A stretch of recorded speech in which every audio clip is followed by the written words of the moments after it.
মনটো ডাঙৰ লাগে মানে নবিল প্ৰাথমিক বিদ্যালয় আমাৰ মহিৰাম দৈমাৰী সোঁৱৰণী ভূমিদাতা মহিৰাম দৈমাৰী সোঁৱৰণী তোৰণখন তেখেতসকলৰ পৰিয়ালে নিৰ্মাণ কৰি উলিয়াইছে।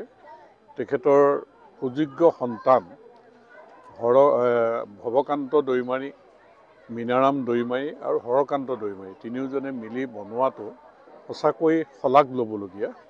আৰু ভূমিদাতা 1942 চনতে 1 বিঘা মাটি দান দিছিল আৰু সেই বিদ্যালয়খন সেই সময়ত যেনেধৰণে ইয়াত গঢ় লৈ উঠিছিল আৰু তেওঁলোকৰ পিতৃৰ স্মৃতি যুগমীয়া কৰিবৰ কাৰণে তোৰণখন নিৰ্মাণ কৰাৰ কাৰণে মই ধন্যবাদ জনাইছোঁ।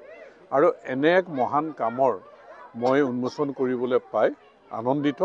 আৰু এই বিদ্যালয়খনৰ শৈক্ষিক পৰিৱেশ ভাল হ'ব, ৰাইজৰ সহযোগত সুন্দৰকৈ বিদ্যালয়খন চলিব। আৰু মই বিদ্যালয়ৰ প্ৰধান শিক্ষককে ধৰি শিক্ষক শিক্ষয়িত্ৰী ছাত্ৰ ছাত্ৰীলৈ শুভেচ্ছা জনাইছোঁ, তেওঁলোকে যাতে ভাল ৰিজাল্ট কৰিব পাৰে। ময়ো 50,000 টকা গেটখনৰ ৱাল দিবৰ কাৰণে আগবঢ়াইছোঁ। 1942 চনতে আমাৰ দেউতা স্বনামধন্য পিতৃ দেৱতা স্বৰ্গীয় মহিৰাম দৈমাৰী দেৱে এই মাটিটো 1 বিঘা মাটি দান কৰিছিল। আৰু সেই স্কুলতে আমি পঢ়ি ইয়াতে ডাঙৰ হৈছিলোঁ, আমি মানে উচ্চ শিক্ষা লৈছিলোঁ।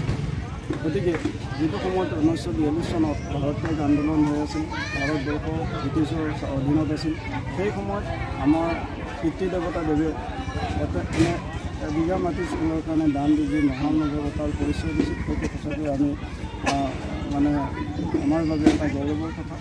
আৰু আজি আমি 3জন ভাতৃ এই কথাটো মানে স্মৰণীয় কৰি ৰাখিবৰ কাৰণে এখনি তেওঁৰ নামত স্মৃতি, তেওঁৰ পৌৰণিত এখনি তোৰণ আমি বনাই উলিয়াইছোঁ।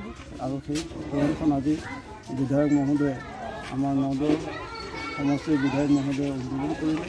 গতিকে আমি ভাবিছোঁ যে ইয়াত যিধৰণে আমাৰ পিতৃ দেৱতাদেৱে এই মাটি দান কৰি এটা গোটেই অঞ্চলটোৰ কাৰণে এটা কাম মানে মহান কাম কৰি গৈছিল, তাৰ লগতে যাতে অনুপ্ৰাণিত হৈ এই শিক্ষা অনুষ্ঠানটো আগলৈ ভাল হৈ থাকক, ইয়াকে কামনা কৰি আমি এই তোৰণখন আগবঢ়াইছোঁ।